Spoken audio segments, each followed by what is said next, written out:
Emergency aid lands in Lebanon, the death toll currently at 137 with thousands injured. An investigation into negligence at the site continues with anger against the government rising. Already on its knees financially, the governor of Beirut says the blast has led to losses in the region of $15 billion. The World Bank says it is ready to mobilise financing for reconstruction and recovery. And cases of COVID-19 on the rise across much of Europe. France, Spain and the Netherlands reporting sharp increases in confirmed patients, with new restrictions being put in place. Masks now obligatory on the streets of the Dutch cities of Amsterdam and Rotterdam. Hello and a warm welcome to you. I'm Eve Irvine. Glad you could join us. Well, we start in Lebanon, where the death toll now stands at 137 people, with at least 5,000 others injured. International aid is arriving, emergency search and rescue teams and mobile clinics already landed and operational. The French president is currently en route to Beirut. The extent of the devastation becoming clearer while investigations into the cause continue. A number of port officials under house arrest, authorities examining why the highly flammable material had been stored for so many years in the city without more precautions. Our correspondent Leila Malana Allen tells us more about the outrage felt by locals over it all. People really are horrified. Many people saying we have been attacked by our own government who don't care about us, who left this sitting there for so long. It appears that in 2013, this 2,750 tons of ammonium nitrate, an incredibly dangerous material that is used as a fertilizer but has also been used in bombs intentionally in the past, was traveling on a boat, and it was abandoned because there were shipping problems. It was abandoned outside the port in Beirut.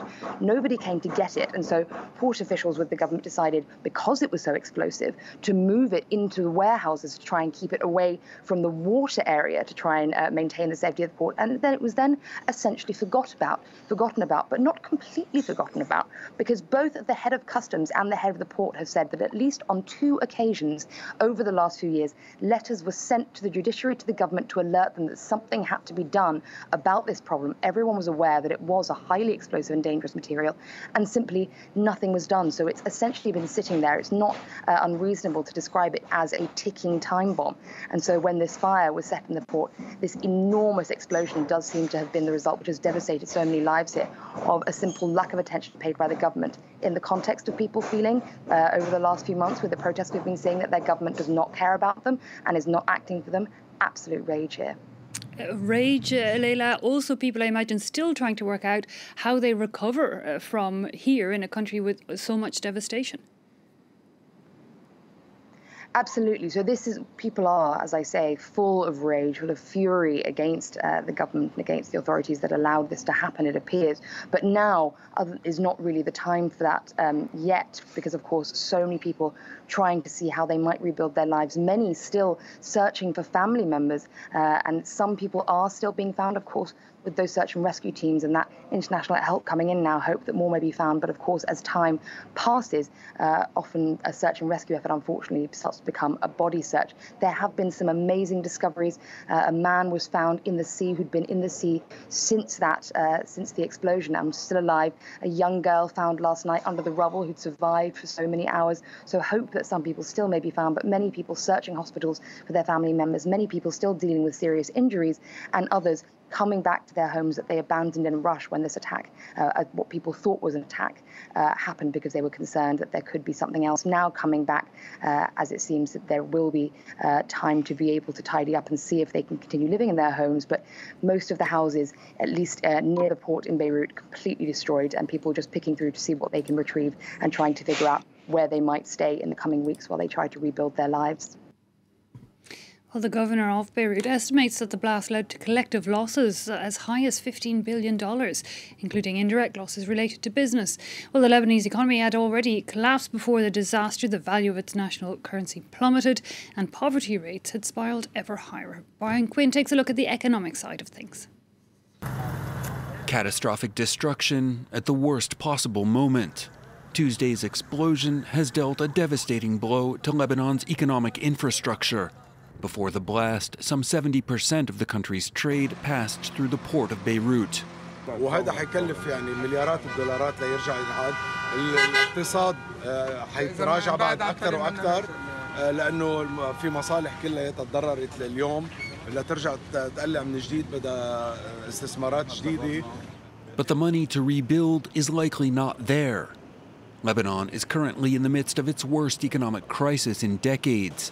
The value of the lira, long pegged to the US dollar, has collapsed as the central bank borrowed heavily from local banks and wealthy Lebanese abroad at inflated interest rates in a bid to maintain its dollar reserves. On the streets, the pound has now lost over 80% of its value since October.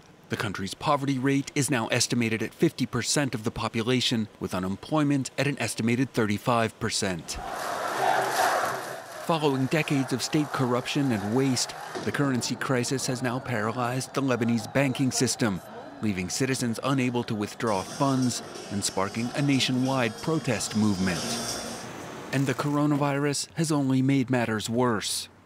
The world's third most indebted country, in March, Lebanon defaulted on a $1.2 billion payment on foreign bonds. It's currently seeking a $10 billion aid package from the International Monetary Fund, but talks have stalled amid the government's failure to enact required reforms and even to agree on the scale of the financial system's losses. Many Lebanese fear the current crisis will trigger a new wave of migration among the middle class, making it even harder to rebuild the country's ravaged economy. The number of confirmed daily cases of COVID-19 came close to 1,700 people in France on Wednesday. That's the highest it's been in over 2 months. More and more people are going to get tested, but nonetheless, the figures do confirm a steady rise in the number of infections. The rate of infection, in fact, that reproduction rate, which indicates whether an epidemic is growing or not, in France on the 1st of August, it stood at 1.6. That's up from a lockdown low of 0.7. Well, a similar situation being seen in Spain. The latest daily tally of new cases there pretty much matching that of France, 1,772 patients confirmed, most of those in the northeast of the country. A steady rise since lockdown lifted there. Several regions have thus reimposed restrictions and made the wearing of masks compulsory. Well, the Dutch cities of Rotterdam and Amsterdam, the latest to put that rule in place. The number of infections of COVID-19 in the Netherlands doubling in just 1 week. Overall, more than 55,000 people there have now been infected and 6,000 people have died. Meanwhile, bars, cafes and restaurants in the Scottish city of Aberdeen all closed again after clusters of COVID-19 were linked to one pub there. Scotland's First Minister Nicola Sturgeon has asked people not to visit the city and for residents to remain within 8 kilometres of their homes. Peter O'Brien reports. It was at this bar last week that the virus began to take hold. The number of COVID-19 cases has spiked in Aberdeen, and Scottish First Minister Nicola Sturgeon has brought lockdown back to the city. It is still out there, and it is still highly infectious, and it is still highly dangerous. The outbreak in Aberdeen is a sharp reminder of that. It shows what can happen if we let our guard drop. Pubs, bars and restaurants in Aberdeen are now closed, and non-essential travel for further than 8 kilometres is banned except for those in education or working. Going into other people's houses is now forbidden, and the public's been told not to travel to the city. Nicola Sturgeon has taken longer to ease lockdown measures than Prime Minister Boris Johnson. According to the UK's Office for National Statistics, England saw the largest increase in death rates in Europe over the first half of the year, while Scotland saw the third largest. Deaths from COVID-19 have remained low in Scotland for several weeks, while in England this number continues to drop. But there are patches of rising cases, and restrictions have been reapplied in Manchester and parts of Lancashire and Yorkshire. The situation in Europe not looking great. An even more worrying picture emerging in Latin America. It's now the region with the highest death toll from the virus. Over 200,000 people there dying from the infection. That's almost 1/3 of the global total. Yana Lee takes a look. A night of discomfort for some peace of mind. There's a limited number of free coronavirus tests at this Sao Paulo drive-thru, leading to huge queues. Ontem, aliás, viemos e o segurança orientou a gente que seria bom a gente chegar mesmo para dormir, para conseguir pegar, né, a vaga. Aí hoje viemos para dormir, passamos a noite aqui com as crianças. Brazil has the world's second highest death toll, with more than 2.8 million people contracting the disease. COVID-19 has spread to half of Brazil's indigenous tribes, and on Wednesday, influential chief Aritana Yawalapiti lost his life to the coronavirus. Neighbouring Colombia is in the midst of its 4th month in lockdown, reeling not only from the coronavirus, but also its economic and psychological side effects. City officials in Bogota estimate that suicide attempts have increased by 21%. But with cases still on the rise, President Ivan Duque has extended the lockdown until late August. In Bolivia, one business has created a mobile crematorium as a solution to overwhelmed funeral services. Lo que hacemos es bajar la carga viral. Entonces lo que eliminamos son focos de contagio. Ya tiene muchos elementos, por ejemplo, los hospitales están abarrotados de médicos enfermos, de cadáveres botados o apilados. En las casas están conviviendo con los cadáveres. Over 3,300 people have died in the Andean nation so far. Last month, police found the bodies of hundreds of suspected COVID victims in vehicles and in the streets of 3 cities.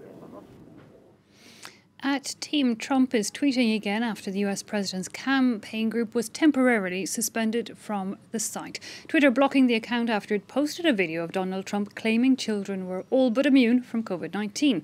Twitter dismissed this as misinformation. The video was removed and the account then unblocked. The same video removed by Facebook, the first action by that site against the president's page. The Trump campaign has accused the companies of bias. David Smith in Washington tells us more. The Trump campaign pushing back at this action, saying it's yet more evidence of what they perceive as anti-conservative bias in Silicon Valley. But the Trump campaign statement claimed that the president was merely pointing out children are less susceptible to the coronavirus, when in fact his interview with Fox News that was quoted in this post, he was actually saying children are almost immune, which is a different thing that experts disagree with. It's the first time Facebook have taken action against Donald Trump for coronavirus misinformation. An important step for them because the owner, Mark Zuckerberg, has always been a big defender of free speech, saying it's not their place to accuse politicians of lying or giving false information. But it does seem that the coronavirus pandemic has shifted the boundaries there. This is not the first time that Trump's allies or Republicans or others are coming up against social media companies who say, look, when it comes to the pandemic, greater accuracy is required or accounts will be suspended. And that happened briefly to Donald Trump Jr., the president's son, a week or two ago on Twitter. And now we see this latest action. Well, we end this edition back in Beirut, but with a different image amid the destruction. A woman playing her piano in her badly damaged apartment. The tune, when you hear it, you may recognise it well. It's Old Lang Syne, that Scottish folk song about times gone by and not forgetting the people we have lost. Back with more updates in 15 minutes. Do take care.